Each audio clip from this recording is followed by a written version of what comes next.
As I look around the room today, I'm just so grateful for all the people who are sitting here. Some of you are here because you know me personally, and some of you are here because you know a transgender person in your life and want to support them. And some of you may even be here because you yourself are transgender and don't know how to come out and tell people that. Whatever your story is, I'm glad that you're here because the truth is that in the 7 minutes that I'm going to be speaking to you today, somebody in the United States is going to be killing themselves, probably more than one somebody. And the chances are that some of those people who are no longer with us at this moment are transgender, because about 41% of transgender people commit suicide. 41%.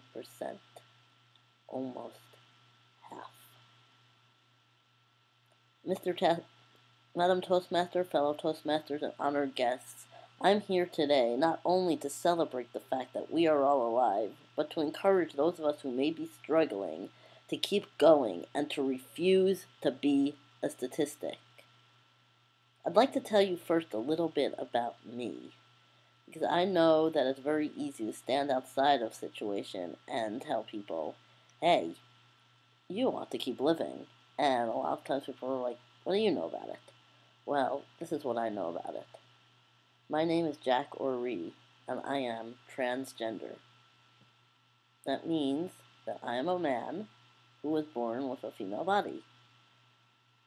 And I was closeted for so long, guys. So long. It was only about a year ago that I began to come out to myself. And it's in that past year that I started to learn who I am and what I want, and that I have a voice and that voice is valuable. I had very little self-confidence when I first started coming out. I was totally afraid to tell anybody that I was a guy because I figured that it was crazy and they wouldn't understand it and they wouldn't believe it. And even now, when I get gendered properly and people call me he, sometimes I'm like, who are they talking about? And it's not because I think I'm not really a man. It's because I am so used to being invisible. And there was a time when I was just so depressed, you guys, when I first came out, and I didn't really talk to very many people, and I was scared, so scared. I remember that at first I had chosen the name Jack, but I only told a very few people about it because I didn't think that everyone should know, and I didn't think I could trust anyone. And if I told you that I call myself Jack, that I have this male aspect called Jack, that meant I really, really, really, really trusted you, because in my mind that was crazy.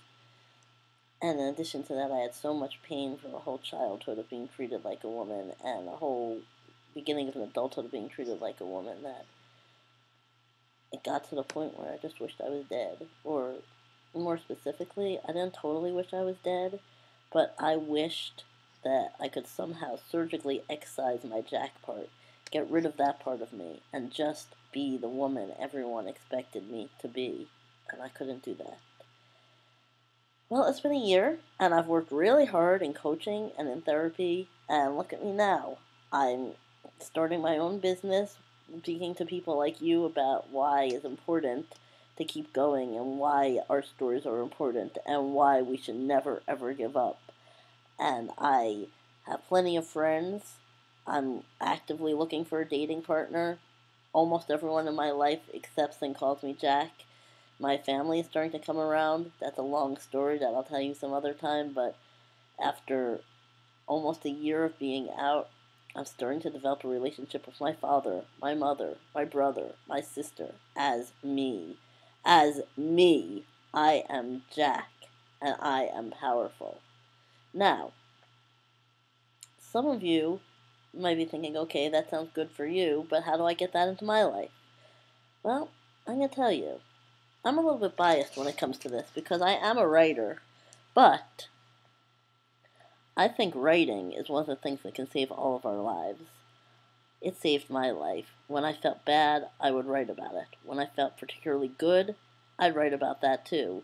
So what I'm going to do is I'm going to give each of you a very special gift who is in this room. I'm going to give each of you one of these pens. And what I want you to do with this pen is hold on to it. Put it in your pocket or your purse or wherever you have to put it. And when you're having a bad day, write about it. When you're having a particularly good day, write about that too. There's two reasons to write. One is because it helps you get out of yourself. Even if you feel like there's nobody in the world that you can talk to, and sometimes that's the way it is, you can talk to yourself through writing, and it can help you feel better. And the other reason is because you'll want a record. Because the day will come when all the pain is behind you, and you're feeling better, and you're feeling happier, and you'll want to look back and see how far you've come. Or a day may come where you're feeling extremely depressed, and you're feeling like giving up, and you're feeling like everything's impossible. And then, too, you need your record so that you can look back. Like, I can look back at my record and say, at this time last year, I wasn't even out. At this time last year, only 2 people knew my name. At this time last year, I was thinking about suicide. And look at me now. Look at me now. So please hold on to these pens. Use them as our lifeline, because that's what they are. Now, in conclusion, I would just like to say something quickly to those of you who are here, not because you're transgender, but because you care about someone who is. And that is, thank you. Thank you. Thank you. I cannot tell you how many people saved my life without even knowing it. I cannot tell you how it felt the first time I said, I think I'm a guy and I want to call myself Jack. And somebody said, welcome, Jack. I cannot tell you how it felt the first time I was embraced as me and hugged as me and loved as me, and what a difference that's made in my life. So if you are here supporting a transgender person, I want to thank you, and I want to encourage you to just talk and listen. Please listen and understand where they're coming from, and let them know that you love them. Together, we can all change these horrifying statistics. Together, we can give each other hope, and together, we can reduce the suicide rate from 41%. I hope something I've said today has given somebody hope and encouraged someone to refuse to be a statistic. Go out and do wonderful things with this life you've been given, Mr. Toastmaster.